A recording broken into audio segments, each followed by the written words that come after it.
बीज जसे अंकुरते मनी कल्पना येते व्याकुळ होते तिळतिळ तुटते खोल कुठे गलबलते कल्लोळात मनाच्या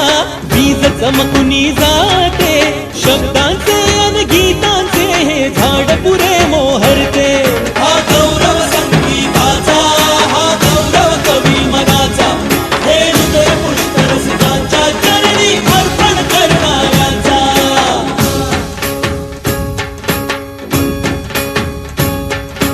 तिसरी घंटा होते मखमल ही उलगडते रंग रंगल्या अभिनेत्याचे भान हरपुनी जाते कसली जादू होते मारुनी सारे जाते रसिकांसाठी आसू आणिक हासू देऊन जाते